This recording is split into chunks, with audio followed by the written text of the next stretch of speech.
யோகி ராம் சரத்குமார் ஜெயகுருராயர்.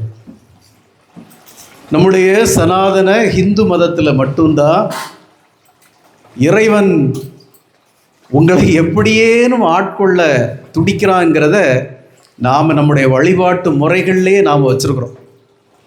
மற்ற எந்த வழிபாட்டு தலங்கள்லையும் இல்லாத சிறப்பு நம்முடைய ஹிந்து ஆலயங்களில் இருக்கும். என்ன சிறப்பு இருக்குது? பல சிறப்புகள் இருக்குது. ஆனால் அதில் ஒரு முக்கியமான சிறப்பு, நம்முடைய ஹிந்து ஆலயங்கள், மிகப்பெரிய ஆலயங்களில் 8 கோபுரங்கள் இருக்கும், இல்லை சில கோயில்களில் 4 கோபுரங்கள் இருக்கும். இந்த 8 கோபுரங்கள்லையும் 8 வாயில்கள் இருக்கும், இல்லை 4 கோபுரங்கள்லேயும் 4 வாயில்கள் இருக்கும். அது எதுக்குன்னா, நீ எந்த வழியில் வந்தாலும் கடைசியாக அந்த கருவறையின் முன்னாடி தான் வந்து ஆகணும். இந்த உலகத்தில் நீ வாழ்கிறச்ச எந்த முறையில் நீ வாழ்ந்தாலும் கடைசியாக நீ ஏன் முன்னாடி தான் வந்து ஆகணும் அப்படிங்கிறத இறைவன் உணர்த்துறார். நீ இந்த 8 கோபுர வாசலில் எந்த வாசல் வழியாக, கிழக்கு வாசல் வழியாவோ, மேற்கு வாசல் வழியாவோ, தெற்கு வாசல் வழியாவோ நீ உள்ளே பூந்து போகலாம், ஒன்றும் பிரச்சனை கிடையாது. ஆனால் எங்கே போனாலும் நீ எங்கே போவ? கடைசியில் எங்கே போவ? அது ஒரு சந்தேகமா? ஒரு எல்லாம் மண்ணாக களிமண் மாதிரி உட்கார்ந்துருக்கு. எப்படி இருந்தாலும் கடைசியில் கருவறைக்கு முன்னாடி, பள்ளியறைக்கு முன்னாடி தான் நீ போய் ஆகணும் என்கிறது. ஆனால் அங்கே ஒன்று இருக்குது, நீ கோயிலுக்கு வரணும், அது முக்கியம்.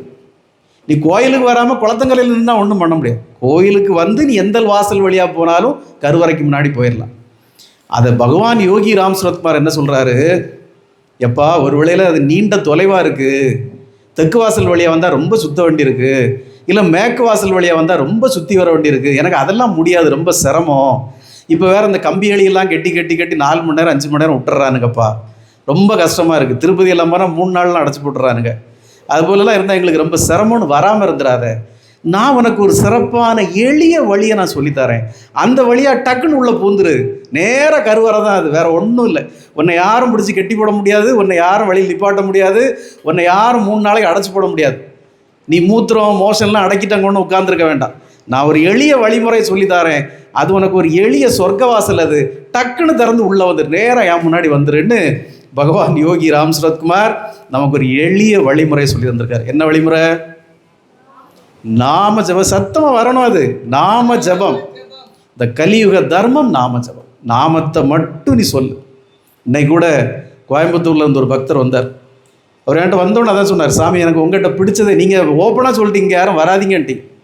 சரக்கல் விலைக்கு யாரும் வராதிங்க, வெளியூர்லேருந்து ஒருத்தரையும் கூப்பிடல, ஒருத்தர் வராதிங்க, ஏன்னா சிரமம் உங்களுக்கு. நாகர்கோவில் சரக்கு விலைக்கு வரணுன்னா வடசேரி பஸ் ஸ்டாண்டுக்கு வரணும், இல்லைனா நாகர்கோட்டா ரயில்வே ஸ்டேஷனுக்கு வரணும், அங்கேருந்து குளத்து பஸ் ஸ்டாண்டுக்கு வரணும், அங்கேருந்து பள்ளம் பஸ்ஸை பிடிக்கணும், அங்கேருந்து வல்லங்க மாலில் இறங்கணும், அங்கேருந்து நடந்து வரணும். It's impossible. இன்னும் ஆட்டோ பிடிக்கணும்னா 300 ரூபா கேட்குறான் வடசேரிலேருந்து. ஏழைகளுக்கு அது சாத்தியம் இல்லை. அப்போ நீங்கள் இருந்த இடத்துலேருந்தே நாமத்தை சொல்லுங்கன்னு சொன்னீங்க பார்த்தீங்களா? This is what I want. எனக்கு இதுதான் ரொம்ப பிடிச்சிருந்து. ஆனால் நான் நாகர்கோயிலுக்கு வந்தப்போ சரக்கு விலைக்கு வரணும்னு எனக்கு ஒரு ஆசைங்க, வந்துட்டு போனால் நல்லது நடக்குது. இப்படியே ஒரு நாள் நீங்கள் ஊரில் இல்லை சாமி, நான் அப்படி சுற்றி வந்தேன். சுற்றி வரப்போ என் குடும்பத்தில் 2 பேர் என்னை ரொம்ப டார்ச்சர் பண்ணிகிட்டு இருந்தாங்க. அப்படியே சுற்றி வரச்சில் அது மனசுக்கு நினச்சிட்டே வந்தேன். ஒரே மாதத்தில் 2 பேருக்கும் ஆப்போசிட்டாங்க அவங்களாவே. இப்போ எனக்கு பிரச்சனையே இல்லை குடும்பத்தில். அப்போ அவ்வளோ சக்தி சொரூபமாக பகவானுக்கு இருக்கார், இதை நான் உணர்ந்துட்டேன் சாமி. அதனால தான் வந்தேன். தயவுசெய்து கோச்சிக்காதீங்க. எதுக்கே கோயம்புத்தூர்லேருந்து வந்தேன்?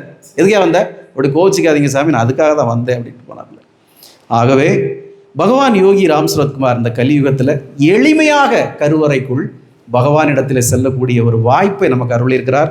அதை சிக்கனை பற்றி கொண்டு நாம் அவருடைய திருநாமத்தை ஜெபித்து சொர்க்க லோகத்தை அடைவோம். யோகி ராம் சரத்குமார் ஜெயகுருராய்.